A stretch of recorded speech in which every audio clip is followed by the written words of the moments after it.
उनकी सांसें थी, उनके दोनों पांव को काटा गया था। उनकी सांसें चल रही थी, उनके दोनों हाथ को काटा गया था। उनकी सांसें चल रही थी, उनके दोनों आंख को निकाला गया था। इसीलिए मैं मीठी बात करने नहीं जानता। मुझे लगता है एग्रेशन से राज्य को बदलूंगा। क्या जानते हैं आप झारखंड राज्य को महोदय? एग्रेशन मतलब आप क्या जानते हैं झारखंड राज्य को? हम उस राज्य से आते हैं जहां एक संसद ने सीने में 12 गोली खाई थी।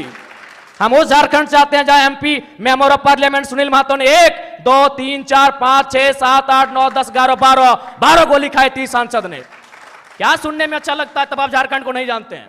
झारखंड हमने बनाया है भैया।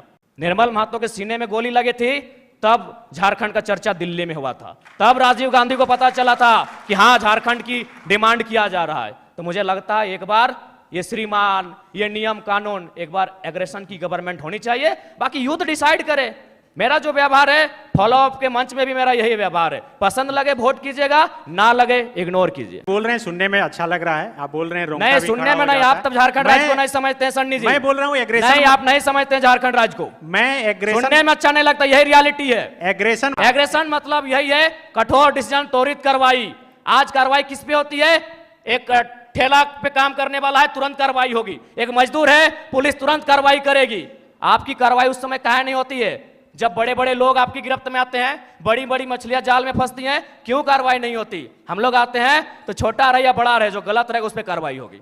एग्रेशन का मतलब है कॉर्पोरेट से कोई भय नहीं। एग्रेशन का मतलब है अमीरों के चंदे से पलना नहीं। एग्रेशन का मतलब होता है निडर होके, निष्पक्ष होके झारखंड के मुद्दों पे बात करना, झारखंड के मुद्दों के समाधान करने के लिए प्रयास करना। आज राजभवन में लोग धरने पर बैठे हैं, मुख्यमंत्री के आवास पे लोग धरने बैठे हैं, आज सीजीएल के जेएसएससी कार्यालय के बाहर लोग धरने पे बैठे हैं। आंदोलन रोज होता है, लेकिन जयराम महतो एक 50 लड़कों के आंदोलन से आज सीएम का फेस बन के कैसे सामने आया? इस सवाल का उत्तर कोई दे। आंदोलन इस राज्य में रोज होता है, जयराम महतो ही क्यों? क्योंकि मैंने उन मुद्दों को टच किया, मैंने उस मुद्दों पे बात किया जो झारखंड की जरूरत थी, जिसपे झारखंड बात करना चाहता था। साफ शब्दों में झारखंड चाहता था कि बिल्ली के गर्दन में घंटी बांधी जाए, पर बांधेगा कौन? बेरमो कठारा की घटना है, वहां एक व्यक्ति का अटेंडेंस रोक दिया जाता है, पंच ब्लॉक कर दिया जाता है, जो नौकरी का प्रावधान होता है कोलियरी में। वो व्यक्ति हमारे पास आता है, आके हमें सुनाता है कि भैया ऐसा ऐसा बात है, मेरा कसूर इतना है कि झारखंडी है और हमें मतलब मेरा पंच को ब्लॉक कर दिया गया है, मेरे अटेंडेंस को रोक दिया गया है, तो कुछ उपाय किया जाए। तो हम उनको फ़ोन लगाते हैं, तो हमने परिचय दिया कि सर ऐसा क्यों करते हैं, गरीब आदमी है, बड़ी मुश्किल से रोजगार चलता है, तो इनको पुनः रख लिया जाए। तो उधर से आवाज़ आई कि आप कौन बोल रहे हैं? तो हमने कहा कि हम जयराम कुमार महतो बोल रहे हैं, वर्तमान में गिरिडीह लोकसभा लड़े हैं।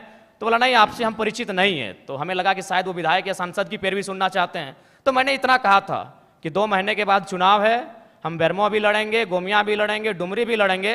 अगर वहां से कोई भी सीट जीत के आ जाते हैं तो आपको दामोदर नदी में ले जाकर डाल देंगे। विश्वास कीजिए, विश्वास कीजिए। वो व्यक्ति का भी नाम बता देंगे, ऐसा नहीं हम झूठ बोल रहे हैं। 10 सेकंड में उनका आवाज बदला कि जयराम बाबू बोलिए क्या बात है। अगर मेरे इस व्यवहार से उसका नौकरी बच जाता है तो मुझे अपने इस व्यवहार से कोई कंप्रोमाइज नहीं करना है। 24 साल आपने चला लिया श्रीमान करके, 24 साल आपने चला लिया नियम कानून की बात करके। हमें लगता है कि एक एग्रेसिव गवर्नमेंट आनी चाहिए और मेरा यही एग्रेशन मुझ में रहेगा। क्योंकि मैं ना संजय मेहता जी के तर्ज पे मैं बरी से आता हूं, ना मैं चौपारण से आता हूं, ना मैं गढ़वा से आता हूं, मैं धनबाद से आता हूं। मैं एक घटना सुनाता हूं सुरेश महतो की, और विधायक मैडम बैठी हैं, हालांकि उस समय वो बहुत किस्सा पुराना है। वो झरिया विधानसभा की घटना है, वो भोरा क्षेत्र की घटना है। एक व्यक्ति है, उनका नाम है सुरेश महतो, मैं उस कौम का बेटा हूं। एक व्यक्ति थे, उनका नाम था सुरेश महतो, मैं उस कौम का बेटा हूं। उनको मारा गया था, उनकी सांसें थी, उनके दोनों पांव को काटा गया था। उनकी सांसें चल रही थी, उनके दोनों हाथ को काटा गया था। उनकी सांसें चल रही थी, उनके दोनों आंख को निकाला गया था। इसीलिए मैं मीठी बात करने नहीं जानता। मुझे लगता है एग्रेशन से राज्य को बदलूंगा। वे ऐसे लोग हैं जिनको लगता है कि इस दुनिया में मौत नाम की कोई चीज़ नहीं होती है, जिनको लगता है कि शायद वो सारा धन एकत्रित करके स्वर्ग जा सकते हैं, वहाँ सुख भोग सकते हैं। बिल्कुल ये बहुत गंभीर समस्या है और मुझे लगता है कि इसमें सरकार के लोग शामिल होंगे, विपक्ष के लोग शामिल होंगे। ये कोई नई बात नहीं है। अगर आदरणीय शिल्पी जी कह रही हैं कि अगर वो जनता जानती है, तो जनता को मालूम है कि किस प्रकार से जेपीएससी की परीक्षा होती है। उनमें जब रिजल्ट आता है तो विधायक जी के रिश्तेदार होते हैं। इसमें 24 वर्षों से जिन लोगों ने राज्य की सत्ता को संभाला है, 24 वर्षों से जिन लोगों ने इस राज्य की सरकार को चलाया है, पक्ष बन के विपक्ष बन के, सबका उसमें हिस्सेदारी होता है। तो इसलिए जिस दिन वो इस बात को मानेंगे कि हमें एक समानतापूर्वक जीवन जीना है, हम लोग वास्तव में इंसान मनुष्य तभी हैं जब दूसरे की दर्द, दूसरे की तकलीफ और पीड़ा को देखकर हम भी पीड़ित होते हैं, तब शायद ये माहौल बदले। लेकिन फिलहाल ऐसे परिवेश में ये बुद्ध का देश भले है, लेकिन आज बुद्ध के विचार बिल्कुल विलुप्त हो चुके हैं। मुझे नहीं लगता है कि कोई शांतिप्रिय तरीके से इस प्रकार के रास्तों से हटेगा। मैं बनावटी इंसान नहीं हूं। उस मीटिंग में 52 मिनट डिस्कशन हुआ था, मैंने 52 मिनट के बाद मुंह खोला था, और ये तो मीडिया चल रही थी और कैमरा में कैच हो रहा था, इसीलिए मैंने बोतल को टेबल में पटका।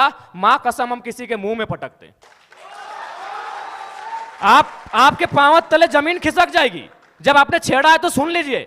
यही विनोद बिहारी विश्वविद्यालय में एक कंपनी, एक एजेंसी ने टेंडर लिया है, मजदूरों को ज्वाइनिंग लेटर के साथ साथ रिजिग्नेशन लेटर पे साइन करा गया। इस भारत में कहां होता है यार? मैं आक्रामकता की बातें करता हूं, कारण कौन है? रिजिग्नेशन लेटर पे साइन कराया गया है, कौन देगा उत्तर? भारत देश में 4 स्तंभ है कहने को, न्यायपालिका, कार्यपालिका, विधायिका, पत्रकारिता। कौन रिस्पॉन्सिबल है कि ज्वाइनिंग? ताजुब की बात है, ज्वाइनिंग लेटर भी मिला है और उनको साइन भी करा लिया है। क्या बोलते हैं आप? रिजिग्नेशन लेटर, रिजाइन लेटर में भी साइन करवाया गया है। और एक घटना गोमिया की, जब मेरा सभा था बेरमो में, वो लड़का आया, उसने कहा कि जो एजेंसी है उनको पेमेंट देना होता है 20,000, लेकिन मेरा शर्त है उनका कि 20,000 आपके अकाउंट में देंगे, आपको 8,000 रिटर्न करना होगा, नहीं तो नौकरी से निकाल देंगे। उसके बाद भी अगर आपका खून नहीं खोलता है तो आप बनावटी लोग हैं, असल लोग नहीं है। अगर आप चाहते हैं मेरे अंदर की आक्रामकता कम हो, आप चाहते हैं मेरे अंदर की उग्र भावना कम हो, तो आज प्रबुद्ध लोग बैठे हैं। आज माननीय मंत्री दीदी बैठी हैं, आज माननीय मंत्री महोदय बैठे हैं, मंत्री 3 मंत्री बैठे हैं, आज प्रदेश अध्यक्ष महोदय बैठे, सांसद महोदय बैठे हैं, झारखंड मुक्ति मोर्चा के फिलहाल पालनहार हैं बैठे, आज विधायक मैडम बैठी हैं, यहाँ भी एक विधायक बैठे हैं, यहाँ भी एक विधायक बैठे हैं। ये लोग तय करें कि इस प्रकार का जुल्म, शोषण, अत्याचार एक आम व्यक्ति पे, यानी जो लोग हाशिए पर हैं, जो लोग निम्न स्तर पे हैं, उनके साथ अन्याय नहीं होगा। जयराम महतो प्रेम की कविताएं लिखेगा, इनकलाब की बातें नहीं करेगा। जयराम जी, कि अगर एक व्यक्ति पे कार्रवाई होती है और उस कार्रवाई से अगर हजारों स्टूडेंट को एक उम्मीद मिलती है, अगर एक व्यक्ति पे कार्रवाई होती है और हजारों किसानों की खुशहाली आती है, तो मुझे लगता है उस व्यक्ति पे कार्रवाई होनी चाहिए। और मैं अपना एक अनुभव बताना चाहूँगा, हालांकि ऐसे मंचों पे जहाँ एकेडमिक लोग आके सुन रहे हैं, इंटेलेक्चुअल लोग आके सुन रहे हैं, नहीं बोलना चाहिए, लेकिन मुझे मेरा जो करैक्टर है वो सबके सामने मैं आपको बताना चाहूँगा। ये बेरमो कठारा की घटना है। वहाँ एक व्यक्ति का अटेंडेंस रोक दिया जाता है, पंच ब्लॉक कर दिया जाता है, जो नौकरी का प्रावधान होता है कोलियरी में। वो व्यक्ति हमारे पास आता है, आके हमें सुनाता है कि भैया ऐसा ऐसा बात है, मेरा कसूर इतना है कि झारखंडी है और हमें मतलब मेरा पंच को ब्लॉक कर दिया गया है, मेरे अटेंडेंस को रोक दिया गया है, तो कुछ उपाय किया जाए। तो हम उनको फ़ोन लगाते हैं, तो हमने परिचय दिया कि सर ऐसा क्यों करते हैं, गरीब आदमी है, बड़ी मुश्किल से रोजगार चलता है, तो इनको पुनः रख लिया जाए। तो उधर से आवाज़ आई कि आप कौन बोल रहे हैं? तो हमने कहा कि हम जयराम कुमार महतो बोल रहे हैं, वर्तमान में गिरिडीह लोकसभा लड़े हैं। तो बोला नहीं, आपसे हम परिचित नहीं है। तो हमें लगा कि शायद वो विधायक या सांसद की पैरवी सुनना चाहते हैं।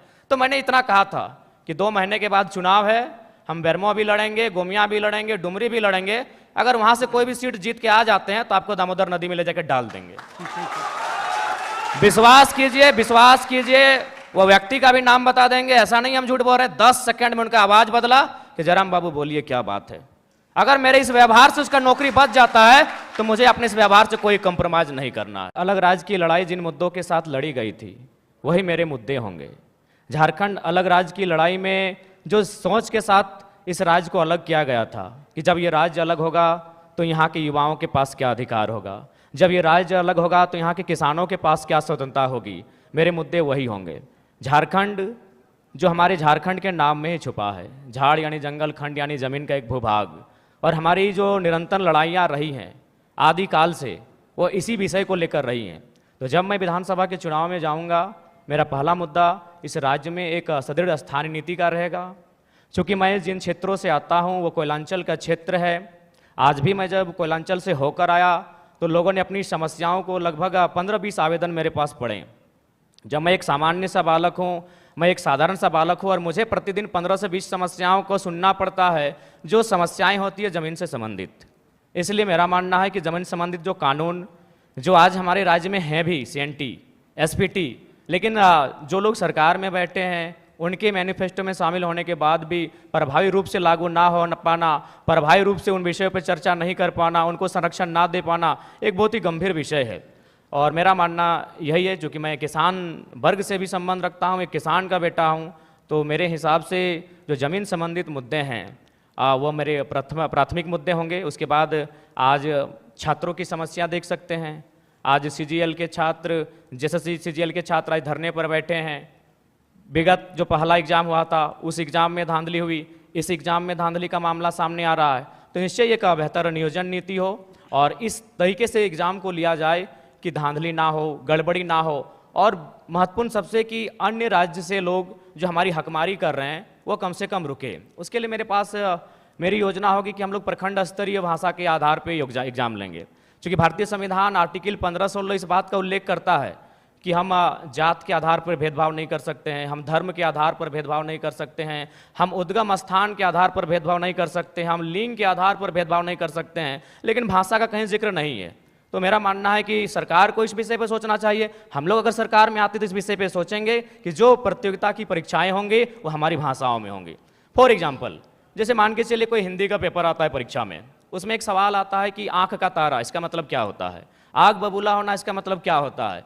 तो झारखंड के अभ्यर्थी के साथ साथ इस सवाल का उत्तर बिहार के अभ्यर्थी को भी मालूम है, इस सवाल को उत्तर उत्तर प्रदेश, मध्य प्रदेश, राजस्थान के अभ्यर्थी को भी मालूम है। लेकिन अगर हम अपनी भाषा को प्रमोट करेंगे, अपनी कल्चर को अगर प्रमोट करेंगे प्रतियोगिता परीक्षाओं में, और वहाँ सवाल ये रहेगा, मान के चलिए मैं धनबाद के तोपचांची ब्लॉक से आता हूँ और वहाँ एक मुहावरा चलता है, पखर तरे हाथ करे करे झाँक, ना ये राजस्थान को समझ में आएगी, ना ये उत्तर प्रदेश को समझ में आएगी। इससे क्या होगा कि नियम भी बना रहेगा और हमारी जो नौकरियों में हकमारी हो रही है वो भी सुरक्षित रहेगी। के द्वारा जो एविडेंस साक्ष्य प्रस्तुत किए जा रहे हैं, तो प्रथम दृष्टि से तो यह स्पष्ट हो रहा है कि इस बार भी जो CGL का पेपर है उसमें कहीं ना कहीं गड़बड़ी हुई है, धांधली हुई है। और मुझे लगता है कि पिछली बार जो पेपर गड़बड़ी हुआ था, अगर उसका जो लोग दोषी हैं, अगर वे दोषी लोग पकड़े जाते हैं, अगर उन पर कार्रवाई होती, तो शायद इस बार उनका मनोबल इतना ऊंचा नहीं होता। लेकिन चूंकि आपने SIT का गठन किया, आपने समय मांगा, आपको समय मिला, उसके बाद भी ये तय नहीं हो पाया है कि पिछली बार जो पेपर गड़बड़ी हुई थी, जो 28 जनवरी 2024 को जब इसका एग्ज़ाम हुआ था, तो मेरा मानना है कि कहीं ना कहीं आपका कठोर निर्णय ना ले पाना गवर्नमेंट का, आपका क्विक डिसीजन ना ले पाना उन लोगों का मनोबल को बढ़ा रहा है। हमने कोल माफिया सुना था, हमने लैंड माफिया सुना था, अब यहाँ पेपर माफिया जैसे मामले सामने आ रहे हैं। तो इससे आप इनकार नहीं कर सकते हैं, इस पर आप मौन नहीं रह सकते हैं, ये तो आपको तय करना होगा, इस बात को आपको मानना होगा। क्योंकि पिछली बार हमारे ही 15 साथियों पर FIR हुआ था, आज भी उस मुकदमे के कारण हमारे प्रत्याशी रांची के हमारे आदरणीय देवेंद्र जी जेल गए, उसी मुकदमे के कारण गए थे। तो जाहिर सी बात है वो हाईलाइट तभी हुआ जब हम लोगों ने प्रोटेस्ट किया। उस प्रोटेस्ट के परिणाम स्वरूप उस समय वर्तमान मुख्यमंत्री माननीय चंपई सोरेन जी थे, SIT का गठन हुआ। लेकिन आज परिणाम और निष्कर्ष आपके सामने क्या है, यानी आप लोग उन माफियाओं के मनोबल को बढ़ाने का कार्य आप स्वयं कर रहे हैं। तो ये तो आपको तय करना है कि आप छात्रों के साथ हैं या पेपर माफियाओं के साथ है, ये सरकार को आके तय करना है। यदि आप पेपर माफियाओं के खिलाफ हैं तो पिछली बार जो आपने SIT का गठन किया था उसका निष्कर्ष क्या है, उसका रिजल्ट क्या है, दोषी कौन लोग हैं, वो कटघरे के पीछे कब होंगे, ये राज्य की जनता जानना चाहती है। CGL JSSC के तमाम 6 लाख अभ्यर्थी जानना चाहते हैं। बिल्कुल, सूर्या जी से यही सवाल रहेगा। आप सत्ता के में भी रहे, पिताजी ये की तरफ या इंडिया अलायंस की तरफ? हम लोग अकेले ठीक हैं सर। चुनाव के बाद भी? तो चुनाव के बाद क्यों, हम लोग जनता से हम लोग आशा और अपेक्षा रखें हैं कि हम लोग को अकेले इतनी ताकत दी जाए कि इस राज्य के लिए बेहतर और भला कर सकें। तो आप 81 सीट पर लड़ रहे हैं और चुनाव के बाद जो भी स्थिति हो आप कहीं नहीं जा रहे हैं? जी, हम लोग लगभग 70 सीटों से आवेदन मिला है, वहाँ तो लड़ना ही लड़ना है। बाकी सीटों पर अगर अच्छे प्रत्याशी दमगर मिले तो निसंदेह हम लोग 81 सीटों तक पहुँचेंगे और चुनाव लड़ेंगे।